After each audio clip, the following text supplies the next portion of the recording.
Okay, good morning or good evening. Tonight's learning of the Lekuttai Torah, we're learning in honor of the loving memory of the six fallen hostages, Hirsch Goldberg Polin, Orinder Nunu, Eden Yerushalmi, Almog Sarushi, Alexander Lobanov, and Carmel Gat, as well as the three fallen police officers yesterday, which was Rani Shakuri, Hadass Branch, and Arik Ben Eliyahu. Shem Yikram Damam and Zichrona Baruch.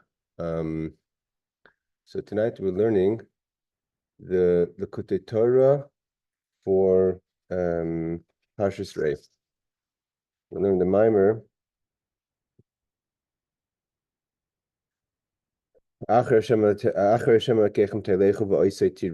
It's on page 8 of the PDF on the left-hand side. So the Mammar says like this. There's a pasuk in Parshas Reeh. After Hashem, your Lord, you should go and you should fear Him. The pasuk ves mitzvaysev tishmaru, you should keep His mitzvahs. Bekoil tishma, you should listen to His voice. Va'isei tavoid, you should serve Him, and boited vakum, you should cleave to Hashem. Peret hakasav shisha devorim Avodas Hashem. The Torah teaches us six things that are part of our service of Hashem. First is Telechu. Then it says you should follow Him. Then it says Tiro, you should fear Him. Then Tishmaru, it's talking about the mitzvahs, you should keep the mitzvahs. But Koil Tishmaru, you should listen to His voice, meaning to what He will see, what He has to say, what Hashem tells us. Va'isei tavoid, you have to serve Him. Va'itid bakin, you should cleave to Him. He says like this, the pasuk says before we talk about, this is all in the conversation of instigators and peoples that are instigating cities and individuals to serve idols, false prophets that prophesize about serving idols. So the pasuk tells us before, before it talks about that we have to make sure to follow Hashem, fear Hashem, listen to keep His mitzvahs, listen to what He says, and serve Him and cleave to Him. The pasuk says, God tests you, so we should know. So He should know. So we should know. We'll see what the pasuk means. Ladas. Who needs to know? What is the idea of the test? What's the idea of an isayin, a test? So he says, the idea is because the soul before it comes down to this world, was in the higher spheres. Because as it says, Eliyahu Navi says, Chai Hashem, Asher Maditi Lefanav, I stood before you, meaning I stood in the past, that the Neshamas Yisrael were always serving before God. And in that situation of standing before God, we had the revelations of Hashem. And afterwards, we descended lower to this world, where things are concealed. We don't have revelation, and we're far distant from Hashem. And the whole point of this descent into the world is Bishvil HaNisyonos. So here he says that what's the whole reason why we come into this world? If we were standing before God, we stood before God, and we had revelation, and we had fear and awe of Hashem, we had Avodas Hashem. So what was the soul lacking? What was the point of coming down to this world? So he says the point of coming down to this world is Bishvil HaNisyonos. The whole purpose is to go through a test, the tests that we go through in life. Shabayin L'Adam, that come to a person, and what is the source of a test? Now, the idea of Nisyonos, there's many Mammar explaining what is the idea of Nisyonos, how do we overcome a Nisyon, what is the Avodah of a Nisyon, but he explains it over here as well. He says, Shabayin L'Adam, so the tests that a person are challenged with while they're here in this world, Shehemi Hester upon him, it comes from a concealment, and there's a lack of revealed flow of life, of vitality. Whether it's a person who's being challenged with health issues or financial issues, and what's the idea? Or then that challenge, where a person is going through a challenge, whether it's in his or her health or financial situation. So in that moment, there's a concealment of godliness because you're in a place of pain, in a place of challenge, And these are create obstacles from within and from out of the person, meaning when it's within the person's own situation or in the environment that the person is challenged from, the people's or situation from the outside, means you have things that are challenged within yourself. You're the issue, so you have to deal with it. For an example, health is something that's connected to you. It's not necessarily connected to anyone else. Or michutz, things that are happening from outside of you. Sometimes they're out of your control, and it's in the environment or in the situation that you're in.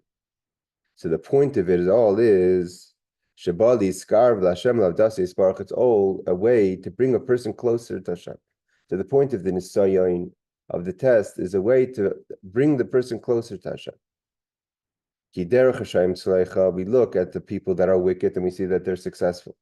Meaning to say that's not just successful in financials, but in general, they seem to have they live a life. They seem to the wicked seem to have a life that's working for them. And here I'm trying to keep Torah mitzvahs, and every time I try to keep Torah mitzvahs, whether I have a challenge, in a spiritual challenge, I'm having a material challenge or a health challenge. And here we're talking about again where the false prophet comes and says, "Follow me. Why are you following? Follow the idols. Follow the way. Follow the Avodah Zarah. Follow the ways of the world." Why? Because the false prophet, he or she, will come and say, come with signs and miracles and wonders. Look, follow my way of things. Follow the way I see a person should serve Hashem. Meaning to say, look how successful I am. Look how successful I am when I don't serve Hashem. Why would you serve Hashem if you want to have a good life? Come join me in my serving of idol worship. Idol worship doesn't mean bowing to stones. It means serving something that's foreign to a Jew. And they're able to pick up their, so to say, they're covered with much vitality. And look, we ourselves pick ourselves up. Be a self-made person. Don't serve God, they go serve society. Magbim kinesher kinam, and they rise like a egotistic, the egotistic nesher, the eagle, in an ego way, meaning like the eagle flies high. So when a person is going through their own challenges and they look around them, and the false prophets of the rhetoric or the narrative of the world is saying, why are you serving Hashem? Serve the world. Serve what's going on. Look what's happening. If a God-fearing person is suffering, and if you join our side, you'll be successful. And it takes tremendous strength to withstand this test. To not give in to any of these obstacles. And that's why you're tested. It means the test is not that you have a test, and Hashem hopes that you have strength to withstand the test. The reason you have the test is to withstand the test. That's why this test was ever presented to you. That's why the challenge was ever presented to you. To overcome them. And what happens when you overcome it? It's not just that you overcome a challenge and you say, I've overcome the challenge. The pasuk says, God tests you. Why does God test you? He wants to give you something great. And what does he give you great? The das, a proper understanding. Das is a proper connection to Hashem. A proper connection to Hashem, in order to get that, you have to overcome the challenges, the nisyonos. A person could reach level of das. What does it mean to have das? A person should have an understanding and comprehension and feeling. An actual visual. I see God. Where could a person have proper connection to God? To God is through Reeh, through visual, which is, i.e., certainty. When you have the certainty of godliness, you're connected to it, of course. Why would I ever consider going somewhere else? You're telling me there's false prophets that's saying that the world is better, the world is easier, maybe the world you'll have more success, more happiness, theoretically in the world. I've overcome that challenge, and I've been able to come to a level of that I have such certainty in God. There's nothing you're going to tell me that's going to sidetrack me from my relationship with Hashem. Like it says, Ata Reisa, you've been given to seeing. By seeing through visual, through certainty, ladas, you have understanding. Like a person who can analyze from their own being. Echsa means to see. Turning to page 9 on the PDF. Mamish, you can actually see godliness. Just like you know you're alive. How do you know you're alive? Because you're alive, so you know that you have a soul. What's the proof that you have a soul? because the body doesn't immediately disappear when you pass away. The body is there, but it's lifeless. So obviously, life, the soul, is the life force in the body. It's just like that's a fact, right? So too, there's a God. You don't have to physically see the soul, but you're so certain of its existence. It's as if you see that this is the life force of the body. Without the soul, the body has no existence and no life force. So too should be felt by a person that Hashem is the life of all lives, and you should, as if you see it, this is my God. Now the question is why? Why does an isayon means if the idea is, so we say like this, the idea of coming down to this world is so we should have nisyonis. But nisyonis itself, the test, nisyonis is a test. The challenge is that test doesn't just mean an obstacle course. A test means difficulties that you go through in life, and with other choices. It means this, if you have no choice, so the test is just how you react to the situation. What if you're in a situation where there's a false prophet saying, your life is difficult, I can make your life easier, but you have to follow me, you have to follow the life of idol worship, follow the life that's not godly. So a person has to be very strong to withstand that nisayon. But seemingly, Alter Rebbe said at the beginning, is the whole purpose to come down to this world as a test. But the pasuk continues, I give you a test, the das that you should know. So the real purpose of the test is that the test brings you to knowledge, to das. Now the question is why? Why is the only way for a person to get proper understanding of godliness, that visual, that certainty, is through going through a challenge? So now the Alter Rebbe addresses that question, and he says, why is it that it specifically tests and challenges that a person goes through is what elevates the person to a level of das and Hashem, knowledge of Hashem, connection? So he explains why. It's not for no reason. Is in the test itself. This is a principle about a test.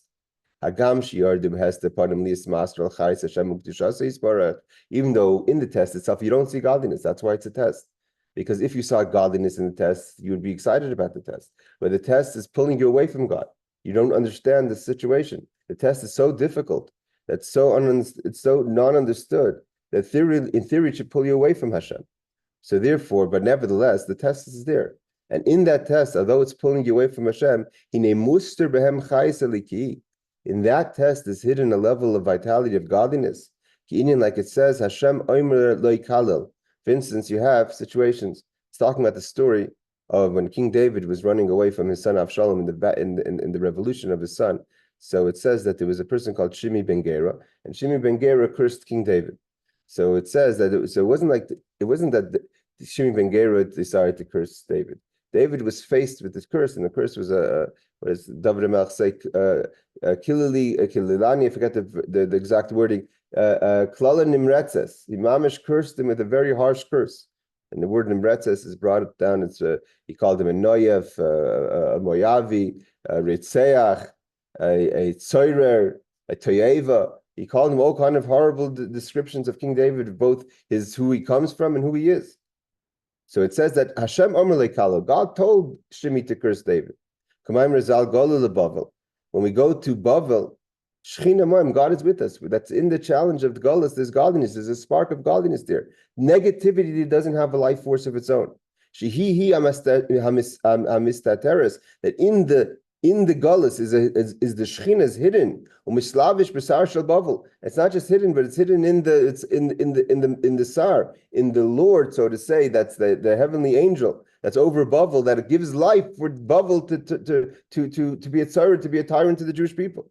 That he's the ruler. And the Jewish people are subjects of Bavel. And in there's a godliness. Otherwise, Shimi wouldn't be able to curse David, and Bavel wouldn't be the king of Babylon. He won't be able to be a tyrant and a ruler over the Jewish people. So here we have a force that's giving you a hard time, is giving you a challenge, and that force has to have godliness in it, otherwise it wouldn't exist. So that life force that's giving life to the test, giving life to the extreme negativity of your life, is Yisaidasa Bihari Kodesh. It really comes from a very high place. This is the rule, that the higher the higher the energy is, the lower it could fall. Something that's extremely high is an ability to manifest in its lowest places.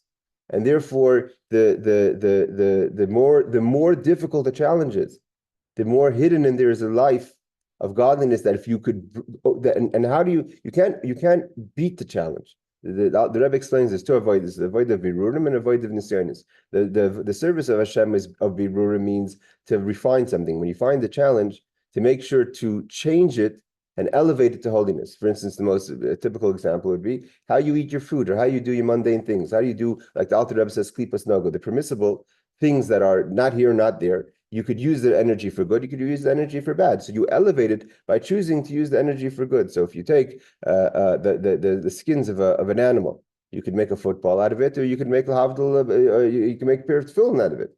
You could use the oil for lighting the menorah. You could use the oil for lighting a room to do forbidden things. It means no one's stopping. What you use the light for is what you choose. How you eat the energy, the energy you use from food. How you eat the food. You make a bracha. You make a bracha before, a bracha afterwards. That's all your choice. But it's permissible. That's called the avodas habirurim. That's the avodah of elevation. But the avodah of nisayon, of a test, there's nothing you could do. You're not beating Bavel. You're not going to overcome shimmy. You're not going to overcome health issues or financial issues. It's the challenges that you don't get over, how you respond to the challenge.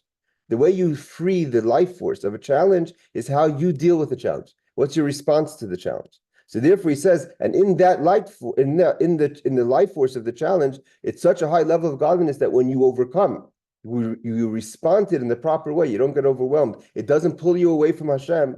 Then when you reveal the light that's in that nisayon, because then the nisayon goes away. It's not there. It's not a real thing. It's just there to elevate you. It elevates you to the level of das. Because in there is such a high level of godliness, therefore it's able to elevate you only through the test. That means if you just went through life as it is, refining birudim, you wouldn't get to such a high elevation of das. That's what he says here in the next paragraph. This life force that conceals itself in the situation of the test. The situation could be in many forms. It could be shimmy cursing you, it could be a health issue, it could be financial issue, it could be anti-Semitism, it could be all kind of challenges that we have. It could be a tremendous nisayon that for you to do an avera that you can't overcome. So as he say, its life force is B'harei Kodesh, is in a very holy place. From a very high place. Its sources from a very high level of holiness. As is known, when a stone falls off a wall, that it says that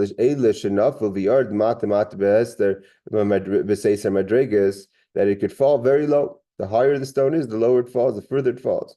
And then when a person who's faced with the challenge withstands the challenge,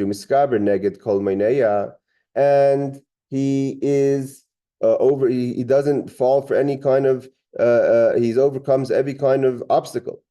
So what happens is then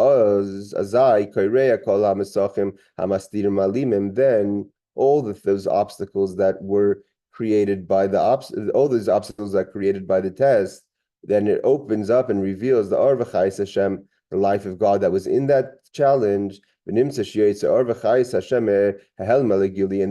challenge, the spark that's in that challenge, it gets revealed. And what does it mean to revealed in you? Elevates you in your connection to Hashem, in your das, in your understanding of Hashem, in your not just understanding of as far as knowledge goes. Das is not just information. Das is the via the information and via intellectually and emotionally you're connected to God from the word kesher, from the word das is to know, to be connected.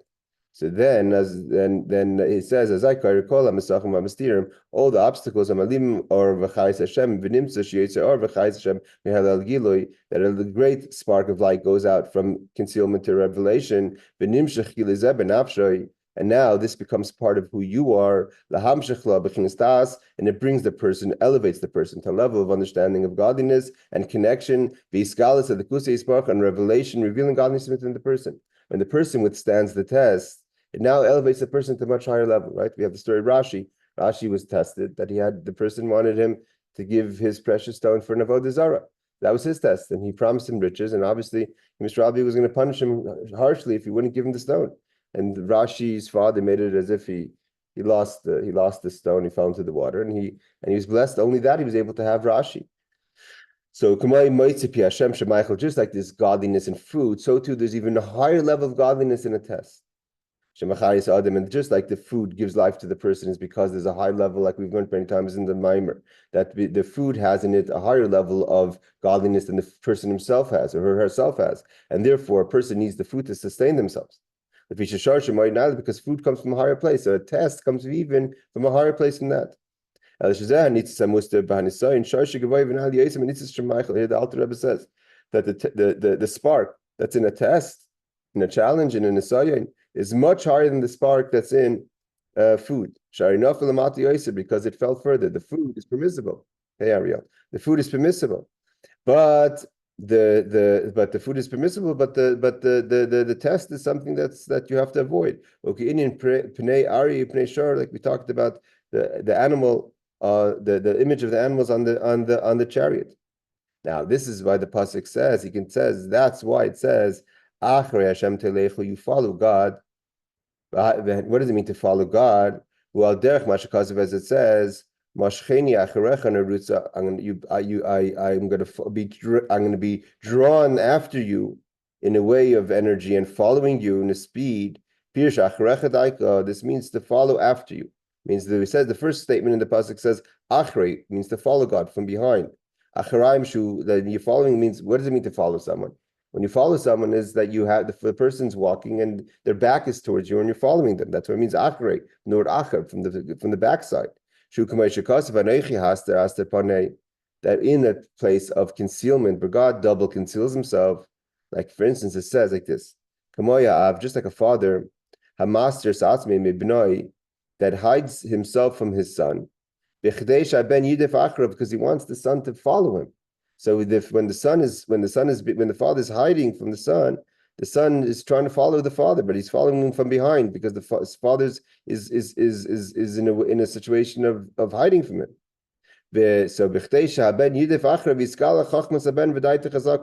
why does the father put the son through such a challenge?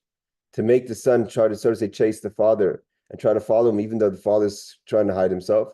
He wants to reveal within the son his ability to think and to connect and to see how strong the son wants to connect to the father. When there's an overwhelming expression of love, the child may take advantage of that relationship. Only when there's a concealment does the child feel that he's missing his father. Sheyavin, that the son should understand, shehester in amiti, that the father doesn't really mean to hide from him. She wants the son to look for him, and the son realizes that the father wants him to look for him. And then they're both happy. The son is happy that he found his father, and the father is happy that the son was able to withstand the challenge of that moment and to dig in deep to his love to the father, to find every way to find have a relationship with his father. That's what it means, that I get drawn from God, that acharecha, from behind, it gives me the energy to run after God. When God turns his back to me, is when I say, 1 second, why is God turning his back to me? I don't want that kind of relationship that God turns his back to me. So I'm chasing God. Don't turn your back to me. And God wants that. He wants us to realize that sometimes we have to chase him. By the famous story, I think the Rebbe Baruch said, God has to be careful. If he plays that hide and seek too often, the kid may say, okay, fine, the kid turns his back. God turns his back to me, right? I'll turn my back to him. So you have to be careful, he told God. By and when the son chases after the father, is we have a joy and happiness in our relationship. That instead of being back to back, we come face to face. Like it says, what's the furthest you could be from a person is when your mom is standing next to each other. And instead of facing each other, you're back to back, and then you have the whole world in between you. And all you have to do is turn around. I mean, sometimes you feel very far, and you say, well, I'm so far from my father. You're not really far. You just positioned, you're looking the wrong direction. If you just turned around, you see you're standing right next to your father, right next to Hashem. It's the month of Elul. But what happens when a person gets das? When a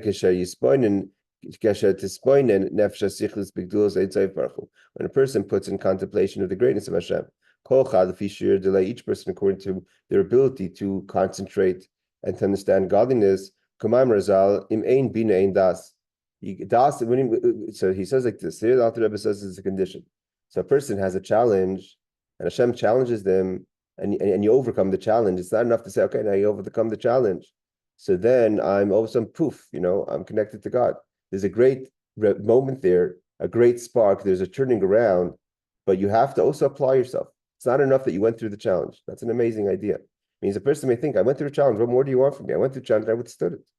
I withstood the narrative of the world, the false prophets of the world who said, follow us, it'll be good for you. And I didn't fall for that.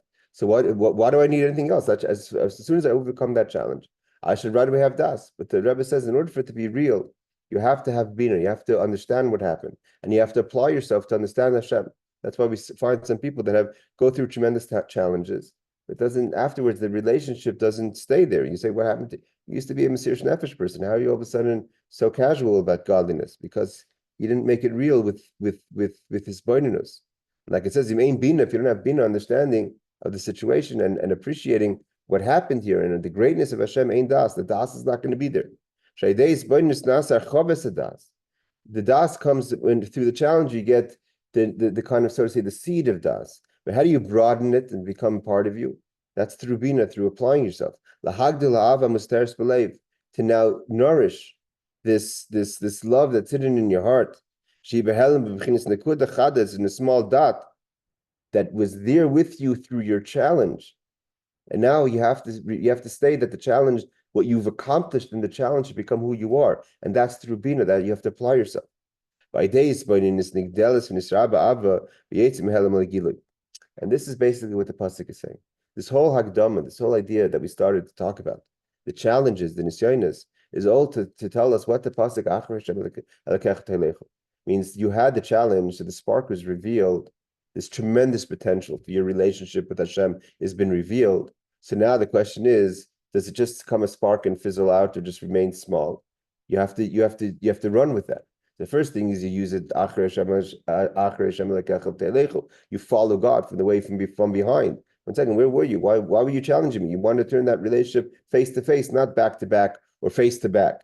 And then goes the next stage, and he's going to continue all those stages. That you go from the initial stage of the test to the final level of Boitid Vakin, you cleave to Hashem. And cleaving to Hashem is such a high revelation of relationship. But that comes with Avodah. Means the test itself, you never ask to be tested, right? People don't, we say, we ask God, don't test us. Trust me, don't test us. I'm not Avram Avinu, I'm not David. I'm not the person you want to test. Life is hard enough to be a Yid as it is. You want to test me? I don't need to be tested. But if Hashem does test you, so that's giving you the spark, that the nekud of das.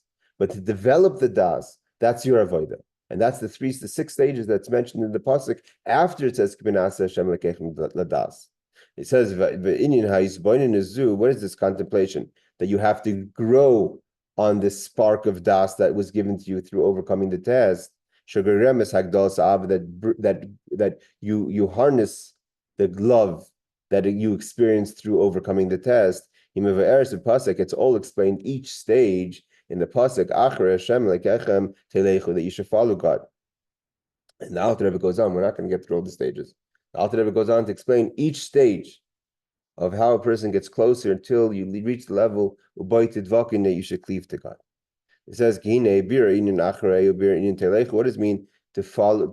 That you're following from behind, and it turns you into telecho, a person of movement. Who based on what it's understood in the saying that says, that God renews in His kindness. That creation is constantly renewed. And every day, every day." The creation is renewed from nothing to something. It means its existence, the world doesn't exist. The very fact that the world exists, that God created it. But like the Alter Rebbe says in Tanya, He didn't create it once and leave the world.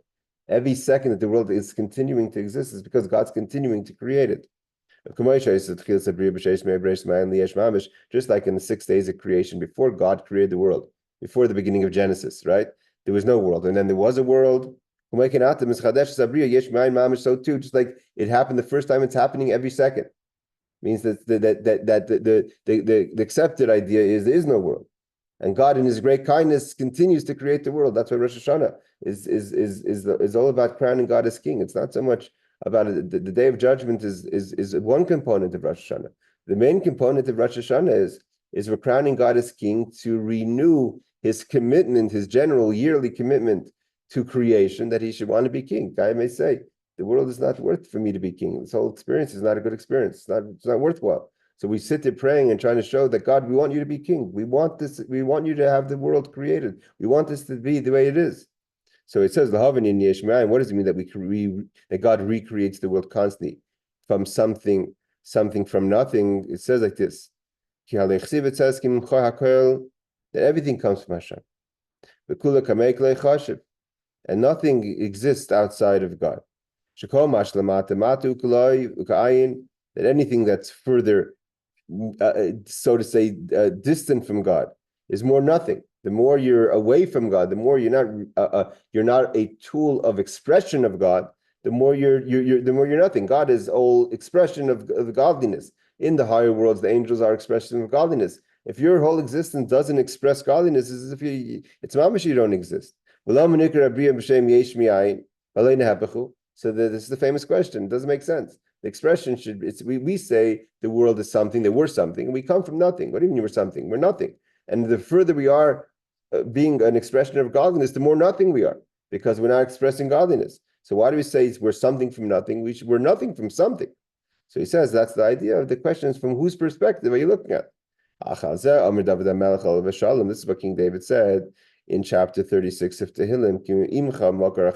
You are the source of light, but you're the source of life. But in your light, neither are we see light. The truth is that the source of life comes from Hashem. Everything comes from God. Why is it called we are something from nothing?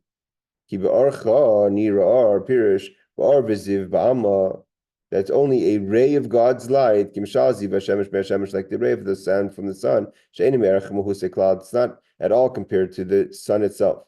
So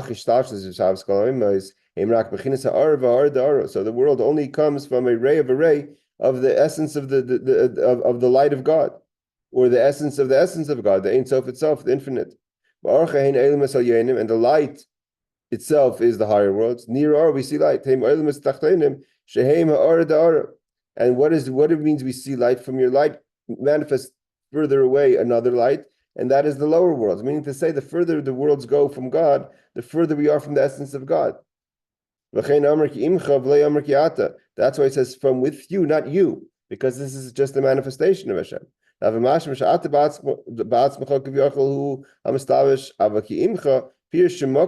say Ata, that if we would say Ata Makar Chaim, you are the source of life, we would be talking about the essence of God. Imcha means a manifestation. That the source of life, top of page 10, that's why the Alter Rebbe say that v'imcha lo chafatzti. I don't want any of your manifestations. What's with you is just a manifestation. The creation comes from God through the tzimtzum, through the system of so to say concentrating godliness into mamash almost nothing, and from there broke out a light that's defined to be able to create a defined world. So that's all imcha. That's with you, but that's botov atafel imcha. But that's only a ray. The essence of God doesn't descend and enclose itself in creation. Why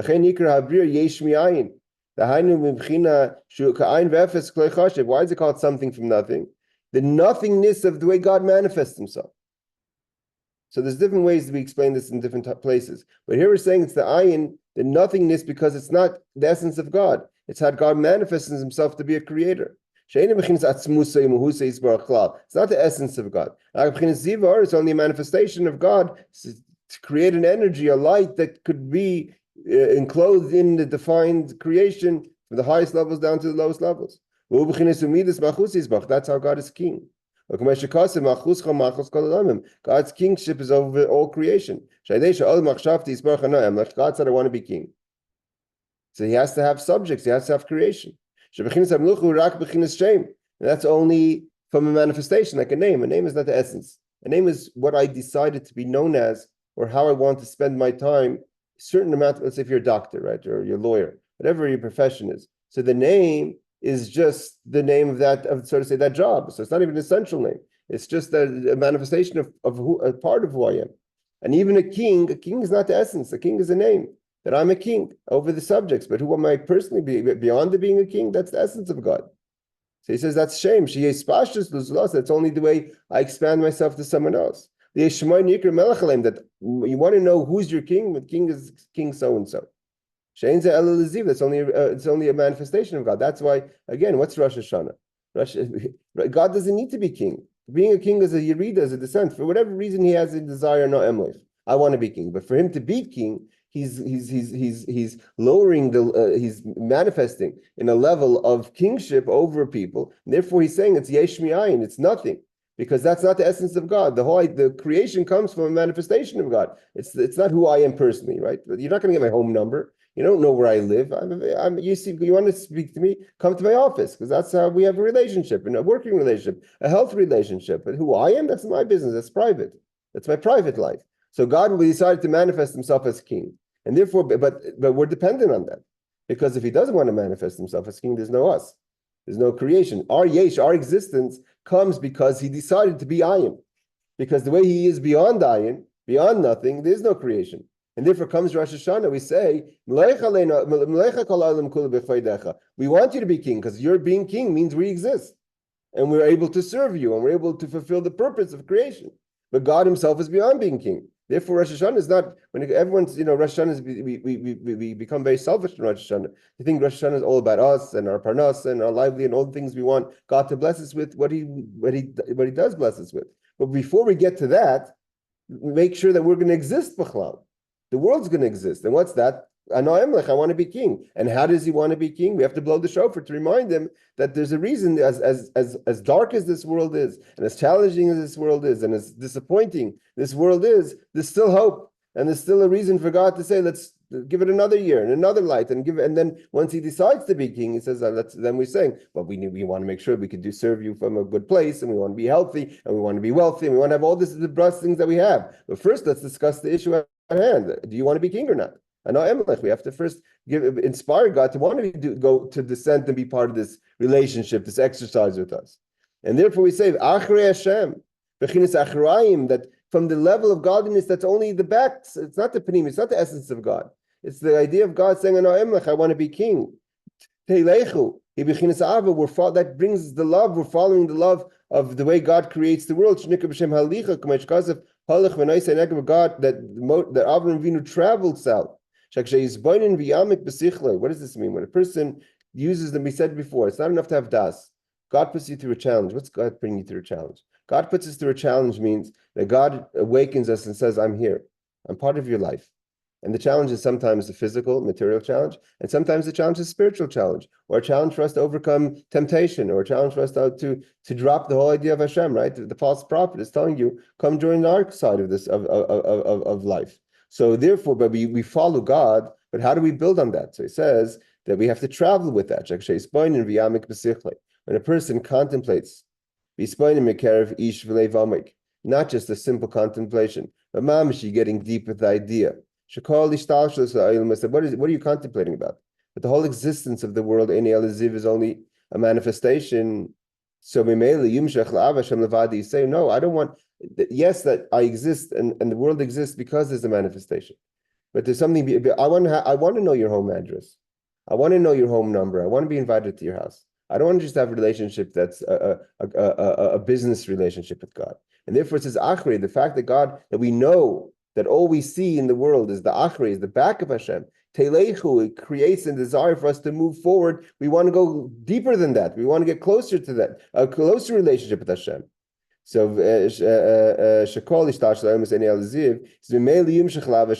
want to be connected to God. That's what the Alter Rebbe said. I don't want to know the things that are with you, the manifestations. What's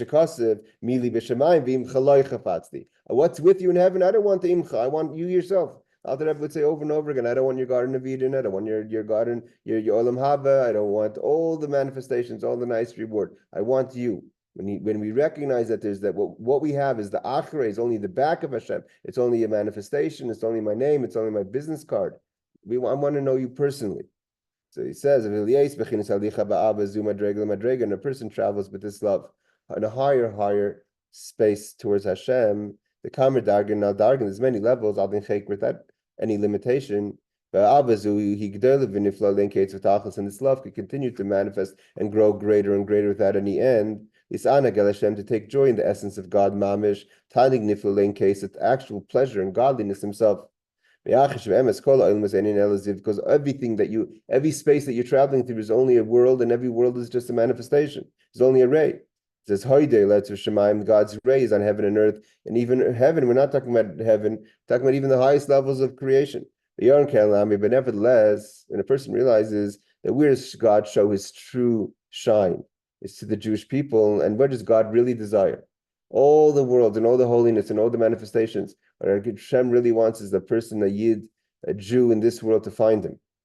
Is Livnei Yisrael Am Kraiva, that he shines his true shine to his chosen people, the Jewish people. Shehem Kraiva Mamish, that they're Mamish close to God, and all the whole idea of God enclothing himself and presenting himself as king and distant. That's all in creation. But the Jew has the ability to have God's private home address and to have God's private number and to be invited into the house and not to get caught up in all the side things. Because we're Am Kroiva, Hashem Kroiva Mamish, Kichelek Hashem Mamish Amoy. God is Mamish part of us, and we're part of God.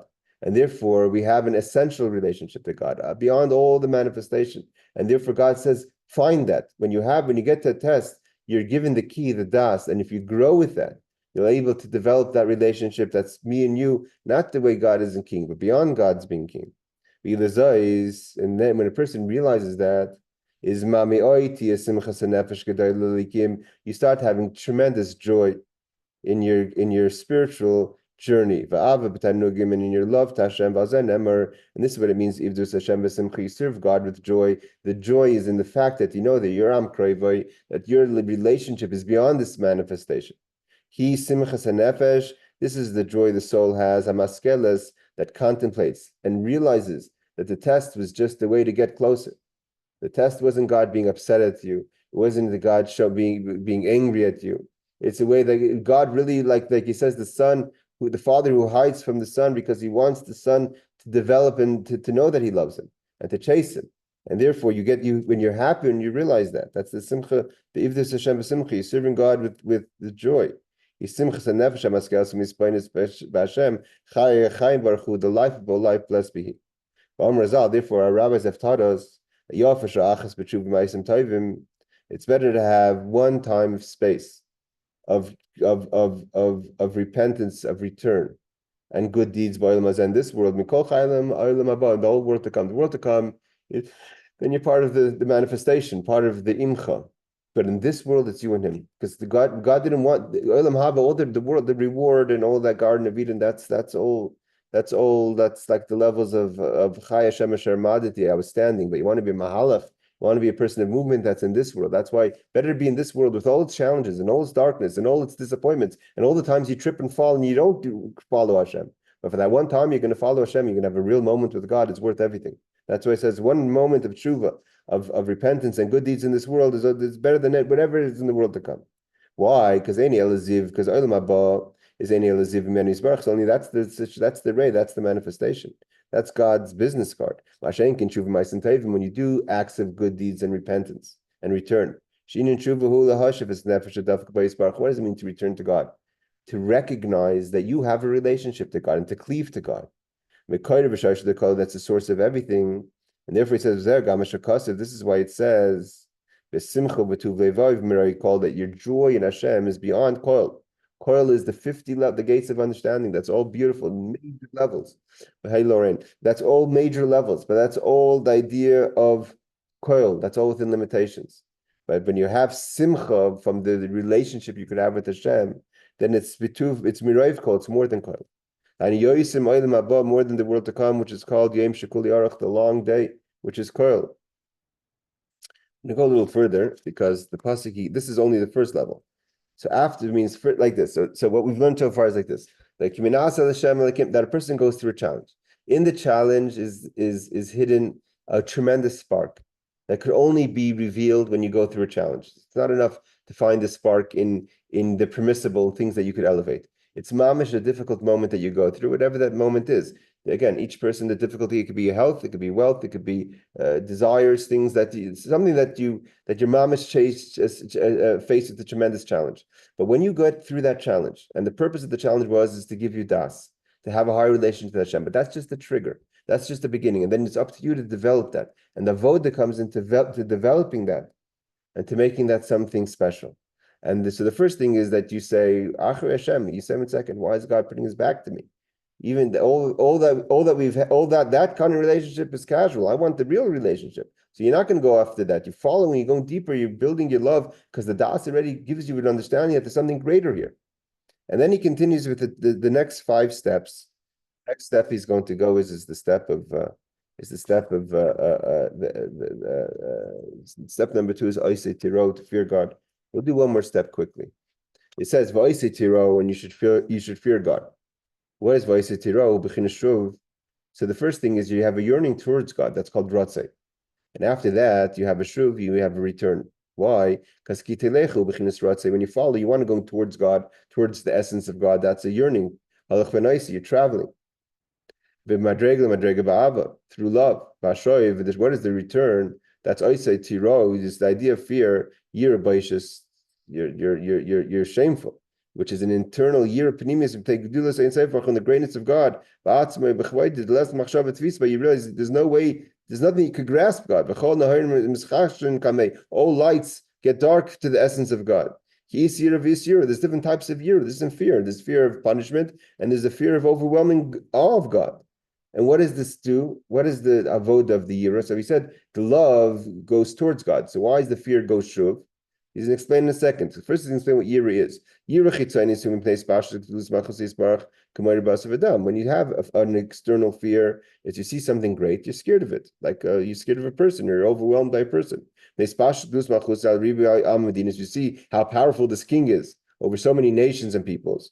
So when you describe God's being so great over tens of thousands of levels of angels and worlds and all that, so you see, wow, God's such a great king. That's an overwhelming awe of God. Therefore, the first blessings in the beginning of Shema, we talk about God's greatness over creation, all the angels and worlds.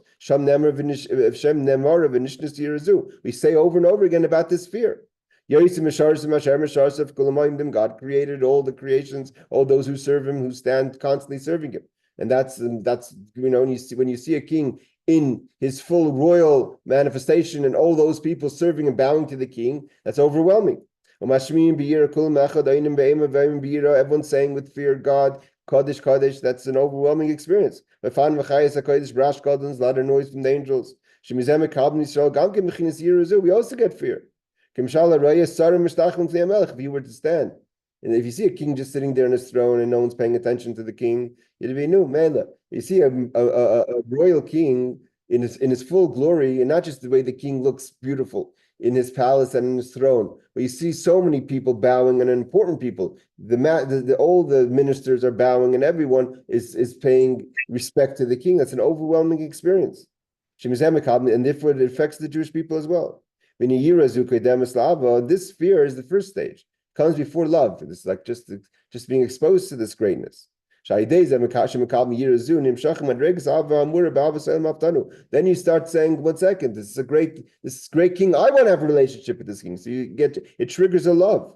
And God connects our hearts to Avodas Hashem, to love God. And you realize that God chose me. In all this noise and in all this rush and all the angels, imagine you saw this all. Imagine you stood there in shul before you daven. And what are you seeing? You're seeing the angels bowing and the noise and the commotion, thousands and thousands of manifestations of creations, of creatures of God bowing to him. And then God says, but I love you. You're the one. You're the reason why everything is here. Imagine how special and special you would feel, and love you would feel to the king.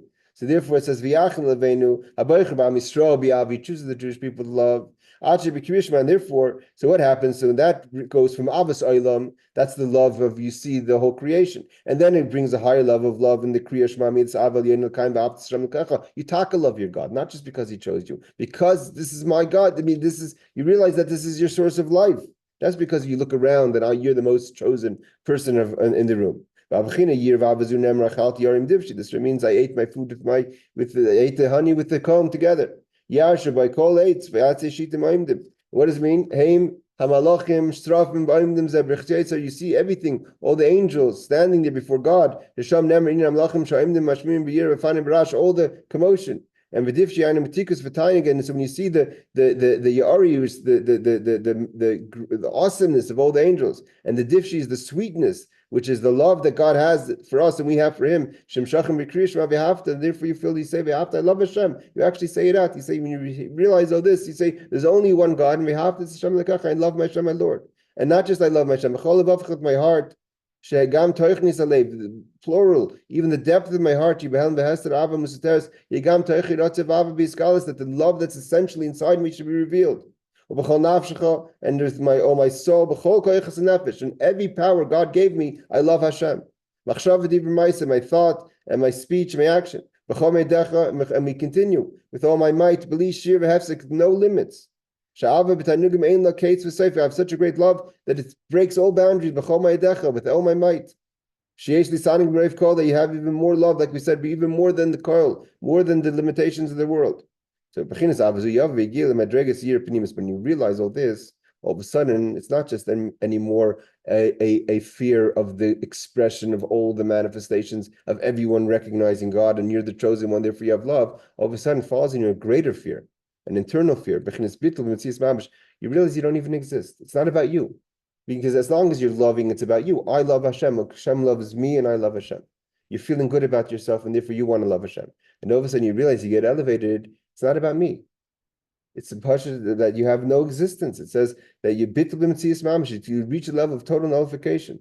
And that's all of a sudden you become silent after the Shema and you start to daven Damid and you start bowing to God. It's not about you start making a commotion. You go from the loudest noises before Shema, the loud noises of Shema, to all of a sudden standing humbly quiet before God, bowing to Him. And that's the higher level of fear that hits the person. And therefore you're able to, then all of a sudden you ask for all the things you need because you realize, I'm here for a reason. And why am I here? To serve God. And therefore you tell God, I need to be healthy to serve you.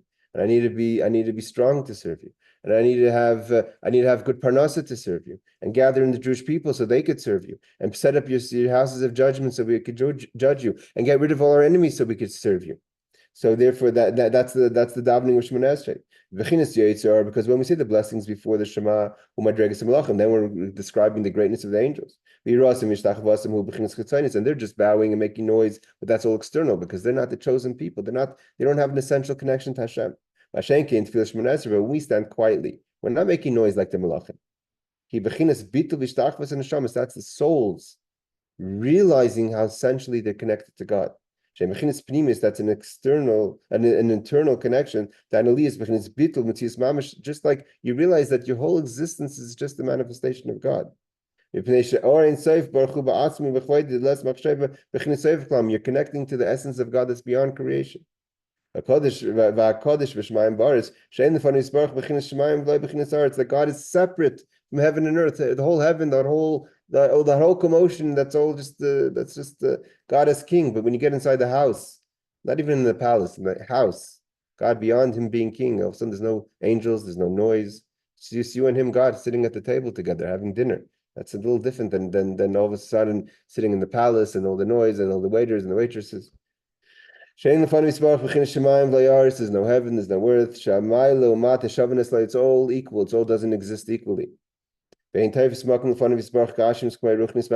the physical doesn't really matter to God, so spiritual doesn't matter to God. Therefore, because it's not a level within yourself, therefore it doesn't remain only in a spiritual place. When you connect so deep to Hashem, you realize that there is no such thing by God as spiritual and material. It's all manifestation. All of a sudden, therefore, when you realize that, it penetrates not just your spiritual being, but your physical being. and you're able to implement that fear in your physical life, that you live as if in your physical world around you, as you're walking around, moving around, you're seeing things differently, you're seeing opportunities to serve Hashem. This is all just the expression of God's light. Gan Eden Elyon, just like so what's Gan Eden? It's a higher light, and this world's a lower light. But when you connect to that and you realize it's beyond the light, all of a sudden everything you do, every Nevi, that's where the hidden tzaddik, right? The hidden tzaddik is like this hidden being that's living in this world, but he's so connected, he or she are so plugged in because they're so connected to who they are in the relationship with Hashem. So that's just the second level. So the first level is it brings you tremendous love. The second level is all of a sudden you have this tremendous fear of action, of beyond the love. All of a sudden you go inside the house, the love takes you to the house. And all of a sudden you're in the house and all of a sudden everything gets quiet. It's just you and God. And you realize that the whole noise didn't really matter. The trigger that started to build your love, all of a sudden you get beyond that. And the Mammar continues major ideas. The idea of the fifth level, the Rebbe talks about how that a person has to, that after you, that even when you get to perfection, you even push harder because it's about serving Hashem. How can I serve Hashem more? How can I be more of a person? And then the closer you get, you finally say you be cleave to God. You become mamish one with Hashem. Right? I want to wish everyone a good week. And again, should only have B'suras Taivas. We learned this class in honor of the Chatufim that were unfortunately murdered and found this week, and the police officers that were killed yesterday. We should only have B'suras Taivas and good things for Klal Yisrael. Laila Tov, Yeshuas, and Nechamas, and Chodesh Tov.